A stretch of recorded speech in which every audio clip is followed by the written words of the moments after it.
महाराज की जय। श्री गोविंद प्रभू महाराजांच्या पवित्र पावन अशा परमेश्वरपूर रिद्धपूर नगरीमध्ये श्री गोविंद प्रभूंच्या सर्वही तीर्थस्थानांना या ठिकाणी रिद्धपुरातील सर्व सद्भक्त अमरावती जिल्ह्यातील नागपूर, गोंदिया तथा चंद्रपूर तथा वर्धा, अकोला अनेक जिल्ह्यातून या ठिकाणी सद्भक्त आलेले आहेत। या ठिकाणी श्रीप्रभू बाबांच्या तीर्थस्थानाच्या ठिकाणी पुष्पार्पण विधी होत आहे। अशी पुष्प आहेत या ठिकाणी। तर श्रीप्रभू महाराजांच्या ठिकाणी पुष्पार्पण करण्याचा विधी सर्व सद्भक्तांनी असं ठरवलं की मार्गशीर्ष महिन्यामध्ये या ठिकाणी पुष्प येत असतात आणि या ठिकाणी महिन्यामध्ये थंडीचे दिवस असतात। वाहिलेले पुष्प 4-4 दिवस या ठिकाणी ताजेतवाने स्थानावरती राहतात आणि म्हणून स्वामींचाही विधी आहे की एक पुष्प आहे जे प्रसादावरती पुष्पार्पण करण्यासाठी स्वतः श्री चक्रधर स्वामींनी सांगितलं। तथा गोविंद प्रभूंच्या ठिकाणी माहीमभट्ट नित्यनेमाने 1 आसूची तथा 4 आसूची पुष्पार्पण करायचे। फुलांनी माचा सजवायचे, पुष्पांनी सर्व श्रीप्रभू महाराजांचा पलंग सजवायचे, फुलांचा मंडप तयार करायचे, रोज पूजेला त्रिकाळ पूजेला पुष्पार्पण करायचे। आणि तसेच गोविंद भट्ट नावाचा एक ब्राह्मण या रिद्धपुरामध्ये होता। तो श्रीप्रभूंना प्रतिदिनी पुष्प आणि फुलांची माळ अर्पण करायचा। असे श्रीप्रभू बाबांच्या ठिकाणी त्रिकाळ पूजावसर तथा गावातील सद्भक्त श्रीप्रभू बाबांच्या ठिकाणी तुळशीपत्र तथा पुष्प अर्पण करायचे। अशा अनेक पुष्प अर्पण करण्याच्या श्रीप्रभूंच्या लीळा आहे आणि या श्रीप्रभू बाबांच्या लीळांना आठवण करून सद्भक्त या ठिकाणी रांगेने उभे आहेत आणि श्रीप्रभू बाबांच्या ठिकाणी पुष्प अर्पण करतात।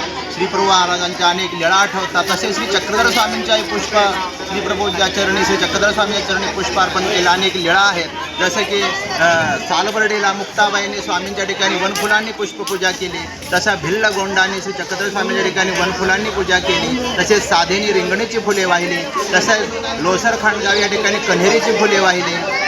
असे त्रिकाळ स्वामींच्या ठिकाणी पूजावसर होताना स्वामींना फुलांचा गळदंडा, पुष्पहार, बाहुभूषणे तसेच पुष्पपूजा करत अनेक चरित्र आहेत आणि असे हे लीळा चरित्राचे लीळा आठवण करत सद्भक्त श्रीप्रभू बाबांच्या ठिकाणी तथा आपल्या देवपूजेच्या ठिकाणी प्रसादाच्या ठिकाणी तथा नाना प्रकारानं या वंदनाच्या ठिकाणी पुष्पार्पण करत आहेत। आणि स्वामींचं वचन आहे की एक पुष्प वाहिजे।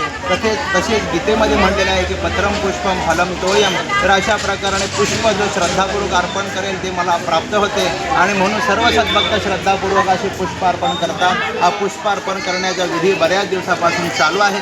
प्रतिवर्षी मार्गशीर्ष महिन्यामध्ये पुष्पार्पण करतात। उन्हाळ्यामध्ये फुलं वाहिली तर उन्हाळ्यामध्ये लवकर उष्णतेनं सुकून जातात, पावसाळ्यामध्ये वाहिले तर पावसाळ्यामध्ये पाण्यानं त्या फुलामध्ये पाणी साठते आणि नाना प्रकारच्या स्थानांच्यावर डाग पडतात। परंतु मार्गशीर्ष महिना थंडीचा महिना आहे आणि या महिन्यामध्ये वाहिलेली फुलं 4-4 दिवस तसे ताजेतवाने राहतात आणि स्थानही शोभून दिसतात। अशा श्रीप्रभूंच्या पवित्र स्थानाच्या ठिकाणी राजमठ तथा रिद्धपुरातील सर्व पुष्पार्पण करत आहेत। खरोखर ह्या भक्तांच्या श्रद्धा आणि भाव भक्तीला खूप खूप वंदन आणि असेच यांना पूजा घडावी आणि सर्व भक्तांनी या ठिकाणी येऊन पुष्प अर्पण करावं। ज्यांना जसा वेळ मिळेल त्यांनी तशा प्रकाराने पुष्प अर्पण करावं।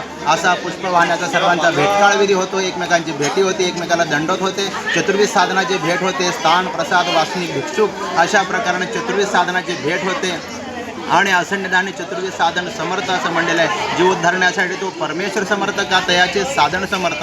अशा प्रकाराने ईश्वर समर्थ आहेत, ईश्वराचे चतुर्विध साधन समर्थ आहे। अशा चतुर्विध साधनाच्या ठिकाणी पुष्प अर्पण करण्याचा हा सोहळा आहे।